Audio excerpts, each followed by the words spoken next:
ఒక సంవత్సరం వాడినటువంటి అయ్యప్ప మాలలు ఆ బట్టలు మళ్ళీ వాడచ్చా? ఆ మాల బంగారంలో చేశారా, వెండిలో చేశారా? మామూలుది కాబట్టి చెత్తలో పడేస్తారని బాగా వచ్చింది. దాన్ని బంగారంలో తయారు చేయండి, పడేస్తారేమో. సో అది 40 రోజులు పనికి వచ్చే మాల 41వ రోజు అవ్వగానే అది పనికిరాని ఒక వస్తువు అయిపోయింది కదా. ఆ మాల వేసుకోవడం వల్ల కదా సమాజంలో మీకు గొప్ప పేరు వచ్చింది. ఆ మాల వేసుకోవడం వల్లనే కదా మీకు ఆధ్యాత్మిక చింతన పెరిగింది. అవన్నీ చేసి పొంది ఆ దీక్షలో ఉన్నటువంటి నామస్మరణ, ఆ శబరి దర్శనంలో ఉన్నటువంటి అనుగ్రహము, అవన్నీ పొందిన మాలను, ఆ బట్టను మన ఇంట్లో పెట్టుకుంటే ఇంకా ఐశ్వర్యవంతులం అవుతామా? లేదా తీసుకుపోయి రాగి చెట్టు దగ్గర దాని దగ్గర పెట్టి మీరు కావాలంటే గమనించండి, ఈ మాలలు బట్టలు పడేసిన చెట్లంతా కూడా బ్రహ్మాండంగా పెరిగి ఉంటుంది. ఎందుకంటే అనుగ్రహం అంతా దానికి పోతుంది, మీరు పెట్టుకోవట్లేదు కదా. వెండితో బంగారంతో అల్లేస్తే ఇలా అడుగుతారా? అది ఎక్కడో నాసిరకం కాబట్టి అక్కడ పడేస్తున్నారు. ఇంకా వీటి వెండితో బంగారంతో అల్లిచ్చి పడేస్తానని చెప్పండి, మేము వచ్చి తీసుకుంటాం. చాలామంది ఉద్యోగస్తులకి, అందులో సాఫ్ట్వేర్ కానీ, డిపార్ట్మెంట్ వాళ్ళు కానీ, డాక్టర్స్ కానీ, నైట్ టైం ఉద్యోగస్తులు చాలామంది ఉంటారండి. వాళ్ళు దీక్ష తీసుకోవచ్చు అంటే ఖచ్చితంగా దీక్ష తీసుకోండి. మీరు ఉదయం పూట నిద్రపోండి. మీరు ఉదయం నిద్రపోతేనే రాత్రి మేల్కుంటారు. అది మీ ఉద్యోగం, అది మీ ఉద్యోగం. మళ్ళీ శని ఆదివారాలు మీకు కూడా బ్రేక్ ఉంది కదా, అప్పుడు కరెక్ట్గా ఉండండి. ఉద్యోగస్తులుగా మేము బయట ఊరు నుంచి ఇక్కడికి వచ్చి మెన్ హాస్టల్స్లలో ఉంటాం కదండి, మరి మేము దీక్ష తీసుకోవచ్చా అంటే దీక్ష తీసుకోండి. మీరు ఆ హాస్టల్లో పీఠం పెట్టుకోకండి. చుట్టుపక్కల పరిసర ప్రాంతాల్లో ప్రతి ఊరిలోనూ ప్రతి 30 కిలోమీటర్కి ఒక అయ్యప్ప స్వామి దేవాలయం ఉంది. ప్రతి 30 కిలోమీటర్కి ఒక అయ్యప్ప స్వామి దేవాలయం ఉంది. ఆ దేవాలయాలలో భిక్ష ఉంటుంది. అక్కడ పోయి భిక్ష తీసుకోండి, చక్కగా మీ దీక్ష ఉండండి. ప్రయత్నం చేయండి. ఆ పక్కన ఉన్న దేవాలయంలో స్వామి నేను ఇక్కడ పడుకోవచ్చని అడగండి, ప్రయత్నం చేయండి. హాస్టల్ కాస్త కామన్ బాత్రూమ్ ఉంటుంది, కామన్ ఇది ఉంటుంది కాబట్టి కొంచెం ఇబ్బందే, ప్రయత్నం చేయండి. స్వామి మాల వేసుకున్న ప్రతి ఒక్కరు పడిపూజ చేయాల్సిందేనా? మాకు మరి స్తోమత ఉండదు కదా, మేము ఒక చోట ఉద్యోగం ఉంటాం, ఒక చోట మా ఇల్లు ఉంటుంది, కుదురుతుంది అంటే మాల వేసుకున్న ప్రతి ఒక్కరు పడిపూజ చేయాలని రూల్ ఎక్కడా లేదండి.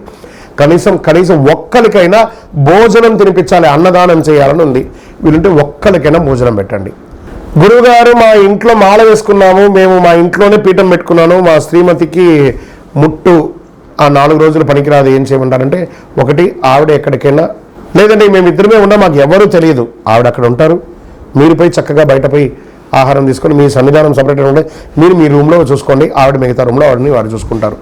ఈరోజు రేపట్లో దారులు చాలా ఉన్నాయండి ఇంట్లోకి వెళ్ళడానికి, రావడానికి, జాగ్రత్త పడడానికి. ఈరోజు అందరికీ అన్ని నాలెడ్జ్ ఉందండి. ఎందుకంటే మన తెలుగు రాష్ట్రాల్లో కాకుండా బయట రాష్ట్రాల్లో ఉన్నటువంటి వాళ్ళందరూ భార్యాభర్తలు మాత్రమే ఉన్నారండి. వాళ్ళ బంధువులు ఉండరు, ఇంకొకరు ఉండరు, వాళ్ళు మాత్రమే ఉంటారు. కాబట్టి వాళ్ళకంతా వేరే చోట సన్నిధానాలు విన్నిధానాలంతా ఉండవు. కాబట్టి వాళ్ళు ఇంట్లోనే ఉండాల్సిన స్థితి, వేరే అవకాశం లేదు. కాబట్టి ఆ సమయంలో ఋతుచక్రం ఉన్న సమయంలో కొంచెం కోఆర్డినేట్ అయ్యి చేసుకోండి, మీకు నాలెడ్జ్ ఉంటుంది. ఏమని అడుగుతున్నారు? స్వామి నేను కొంతమందిని చూశాను, దీక్ష తీసుకున్న తర్వాత కింద వచ్చి పంప నదిలో మాలెప్పేసి అటు జస్ట్ ఆ పంబా తీరం దాటగానే వాళ్ళు మద్యం సేవిస్తారు. మరి తప్ప రైట్ అంటే వాడు కూడా వచ్చిన వాడిని ఇబ్బంది పెట్టడానికే కదా. అతనిది తప్పు కాదు, అతనికి నేర్పించిన గురుస్వామిది తప్పు. నువ్వు కరెక్ట్గా ఉండాలని ఖచ్చితంగా చెప్పుంటే అతను వినేవాడు. ఆ గురుస్వామి కరెక్ట్గా చెప్పలేదు కాబట్టి ఈ శిష్యుడు ఇలా చేశాడు. ఆ కర్మ ఫలితం ఉంటుంది చూసారా, ఖచ్చితంగా అనుభవిస్తారు. ఇది సత్యం. మాల పూర్తి అయ్యాక ఇంటికి వచ్చి చేయవలసిన పనులేంటి? శబరిమల నుంచి వచ్చారా, ఆ రుణ పైసలు తెచ్చారా, ఆ ఇరుముడిలో బియ్యం తెచ్చారా, ఆ బ్లౌజ్ బిట్టు అమ్మవారిదంతా ఇచ్చారా, ఇంట్లో వచ్చి చక్కగా పూజ చేయండి. ఆ ఇరుముడిలో ఉన్న బియ్యం 3 పిడికిలు ఉంటుందా, దాన్ని ఇంట్లో బియ్యంతో కలిపి భోజనం వండండి, 10 మందికి భోజనం పెట్టండి, తెలిసిన వాళ్ళకి అంతకే తీర్థప్రసాదాలు ఇవ్వండి. అప్పుడు మీ యొక్క సన్నిధానంలో ఉన్న పీఠాన్ని కదిలించండి, స్వామివారికి నమస్కారం చెప్పి కృతజ్ఞత చెప్పండి. స్వామి మాల వేసుకున్న రోజు నుంచి ఈ రోజు వరకు నాకు ఏ ఇబ్బంది పెట్టకుండా నా దీక్షను చక్కగా జరిపించి మీ దివ్య దర్శనాన్ని కల్పించి నా ఇంటికి తీసుకొచ్చిన నీకు 1000 జన్మల కృతజ్ఞతలు అని చెప్పేసి కృతజ్ఞత చెప్పండి. మీ యొక్క దీక్షకు సహకరించిన ప్రతి ఒక్కరికి కృతజ్ఞత చెప్పండి. మీ గురుస్వామికి ధన్యవాదాలు చెప్పండి. స్వామి పీఠం ఇంట్లోనే పెట్టుకోవాలా, 10 మంది కలిపి పెట్టుకోవాలంటే పీఠం నీ ఇంట్లోనే. నువ్వు మాల వేసుకున్నది నీ భార్య పిల్లలకు, నీ తల్లిదండ్రులకి, నీ కుటుంబాని కోసమే కానీ 10 మంది గ్రూప్ కోసం కాదు. స్వామి మాది సింగిల్ రూమ్ స్వామి, ఎవరికి లేదు ఆ సింగిల్ రూమ్, అందరికీ ఉంది. కనీసం ఒక చిన్న రూమ్ అయినా ప్రతి ఇంట్లో ఉంది. నీ మాల వేసుకొని నువ్వు ఇంట్లోనే ఉండాలి కానీ పీఠంలో ఉండకండి. ఈ పీఠంలో కథలంతా చూస్తున్నావు కదా, నా డ్రాయరు, నా టవలు, నా పంచ, నా బొట్టు, నా కథ, ఇదే తప్ప బాతకానీలు తప్ప వేరే ఏం ఉండదు. తర్వాత మీరు పీఠంలో ఉండడం వల్ల మీ తల్లిదండ్రులకో మీ పిల్లలకో మీ కుటుంబంలోనో ఏదైనా అవసరం ఉంటే మీరు ఏమైనా ఇంటికి పోతారు. అలాంటప్పుడు ఇంటికే పోకూడదు. మీరు సన్యాస దీక్ష తీసుకుంటున్నారా?